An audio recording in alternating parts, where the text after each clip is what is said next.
de sexta-feira, foi pressão que a minha garganta tá a bênção de Jesus. Mas Deus vai fazer coisa grande aqui neste lugar, nesta noite. Eu já sinto a presença de Deus aqui neste lugar.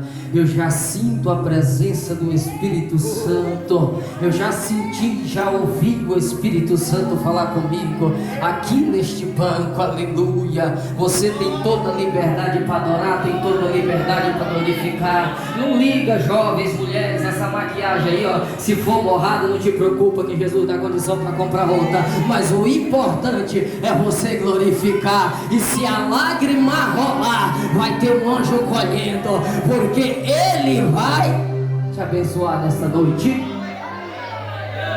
Tema da campanha Atos 2, versículo 1 a seguir, que diz assim: e cumprindo-se o dia de Pentecoste, estavam todos reunidos no mesmo lugar.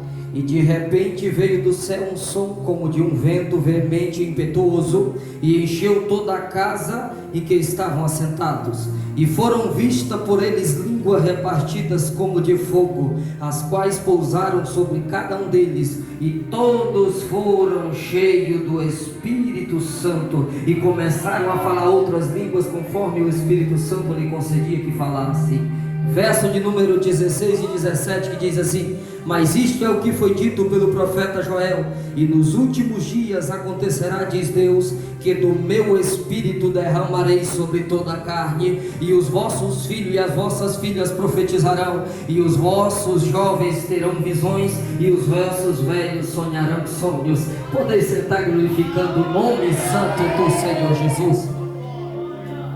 Aleluia!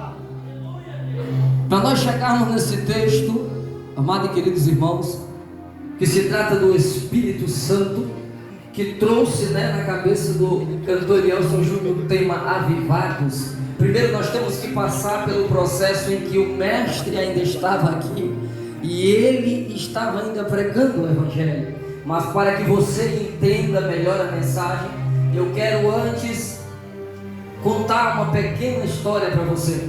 Eu, quando era mais novo e não tinha ainda o entendimento da palavra, e assistia aqueles vídeos que foram feitos por pessoas aí de marketing da crucificação de Jesus, me dava um ódio tão grande, irmãos, que eu ficava pensando assim: se eu tivesse lá, esses caras que estão fazendo isso com Jesus, eu ia matar tudinho. Esse era o meu pensamento. Por quê? Porque eu não entendia o porquê que Jesus estava passando por aquilo. E hoje eu quero que, assim como eu, você venha ouvir o porquê que Jesus passou por aquilo e o porquê que nós estamos aqui hoje. Para ser avivados, precisamos primeiro receber a promessa do Espírito Santo que foi deixada por Cristo Jesus. Você tem toda a liberdade para adorar, não fica olhando para mim que sou maguinho, pequenininho. Aleluia.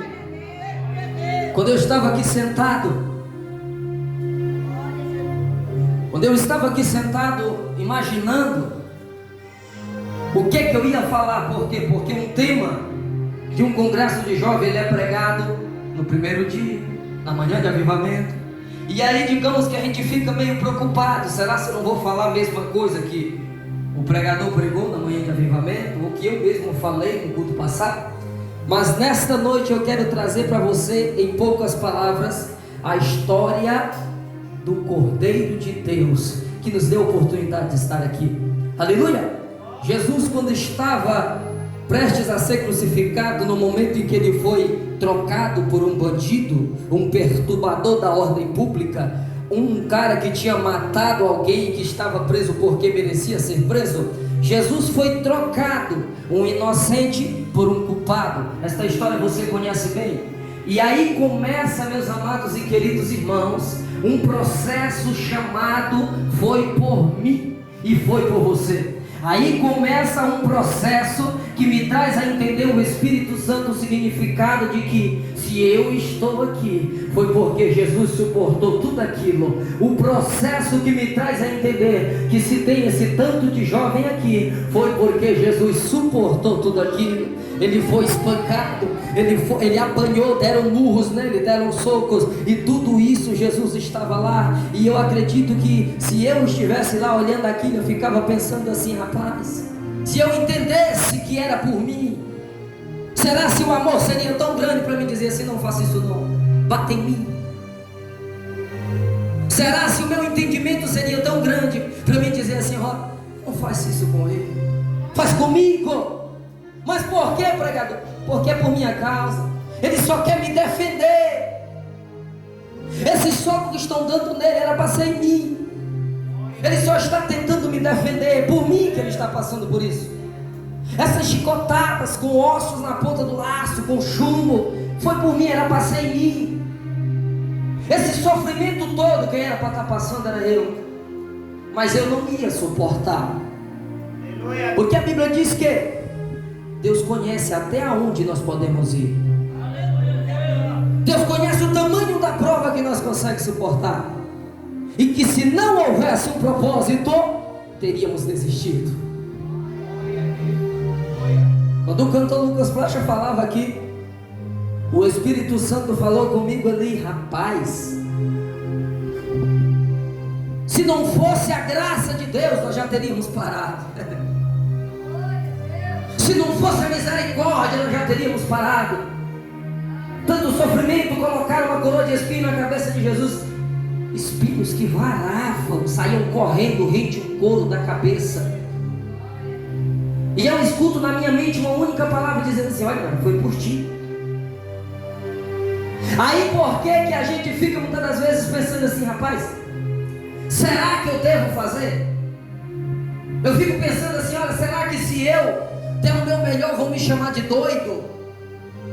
Se quiser me chamar de doido, porque eu sou alegre por pregar e por cantar e por louvar e pular glorificando o nome do Senhor, pode dizer que eu sou doido, mas eu sou doido por Jesus, eu sou doido pelo Evangelho, eu sou doido, sabe por quê?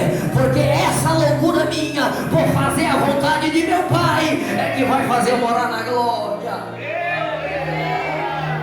Aquele madeiro era para mim carregar, era para você carregar. Mas nós não podíamos, nós não conseguimos, até porque nós ainda não existíamos nesse tempo. Mas Jesus sabia que nós iríamos existir e precisaríamos que acontecesse, precisaríamos que se cumprisse. Jesus agora crucificado, e eu quero fazer aqui uma conjectura para que você entenda. Quando a gente vai colocar um esteio desse aqui, ó, esse bem aqui, ó, a gente cava o buraco. Entenda uma coisa: Jesus já está com os pregos nas mãos e nos pés. Ele já está apregado na cruz. Quando a gente vai colocar um esteio desse aqui, ó, o que acontece? A gente coloca o pé do esteio aqui perto do buraco. Entenda que se ainda existir dureza de coração, vai ser quebrada agora. Coloca aqui e faz o quê? Pega numa corda do lado e puxa. Ah, não, vamos arriar devagarzinho. Devagarzinho não, desce de uma vez. Aleluia, Jesus.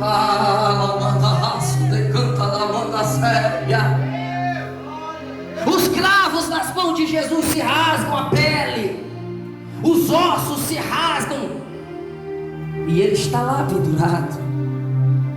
E o que me deixa pensativo é que nesse momento Jesus ainda diz assim: Pai, perdoe-os.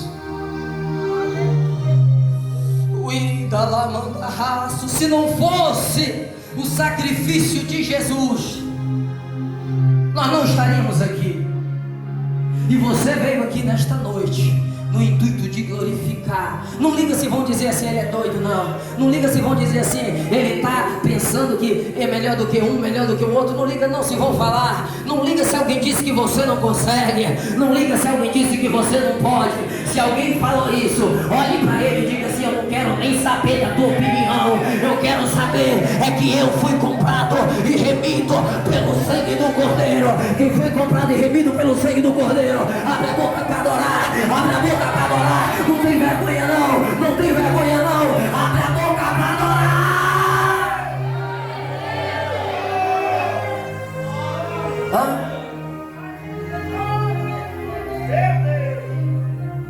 Após Jesus ter sido colocado no sepulcro, entenda que eu não estou pregando de forma completa. Estou resumindo, senão não vamos amanhecer o dia aqui.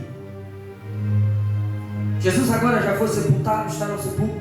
E a Bíblia vai nos dizer que Maria Madalena e a outra Maria foi no domingo de madrugada para poder levar os bálsamos lá e para poder ajeitar, digamos assim, de forma carinhosa Jesus, mesmo depois de morto. Só que quando elas chegam lá, o anjo tinha descido e a pedra tinha sido removida e o anjo estava sentado aonde? Em cima da pedra. Aleluia, Jesus. Quando ela chega, não está aqui. A Bíblia diz que o anjo disse assim: rei, por que procura entre os mortos aquele que está vivo? Aleluia, Jesus. Por que procura entre os mortos aquele que está vivo? Nós já vamos chegar em Atos 12. Por quê? A Bíblia nos diz mais à frente que Jesus já tinha ressuscitado e ele começa a aparecer para os discípulos, para que os discípulos entendessem e crescem que a promessa que foi feita tinha se cumprido. O Filho do Homem tinha ressuscitado. Após Jesus saber da incredulidade de Tomé e chegar e dizer assim: olha, sou eu mesmo, toque aqui, veja. Tomé acreditou. Ele era incrédulo e a partir daquele momento ele creu que era realmente o Filho do Homem. Jesus agora está no Monte das Oliveiras, prestes a subir, e os discípulos estavam lá observando o que Jesus falava. E Jesus então pega e sobe. E quando Jesus sobe, a Bíblia diz que surgiram-se dois homens com vestes brancas. Eles surgiram, não estavam lá, eles surgiram. E disse assim: por que estás assim? Na nossa linguagem de hoje, por que te preocupas? Por que essa angústia? Da mesma forma que viram ele subir e sumir nas nuvens, um dia ele voltará. Um dia ele vai voltar. O que eu quero que você entenda é o que eu já entendi: que se eu tiver que carregar o nome de doido, se eu tiver que carregar o nome de louco, se eu tiver que carregar o nome de destruidor, por quê? Porque crente destruidor do que é da gente mesmo. Sabe por quê? Eu vou dar isso bem aqui para Deus, eu não estou nem vendo. É, né? Assim, crente é bicho doido. Tem fé. Tem fé. O pastor com a pastora disse assim: eu vou dar aqui esse terreno com casa, com tudo para a igreja. Para Deus. Está aqui. Pastor Alielso e Sozel disse assim: olha, está aqui, está feito. Nós estamos fazendo, estamos construindo. É doido, doido não, fé. Aleluia. Entenda uma coisa, que nós como servos do Senhor temos que crer para poder ver.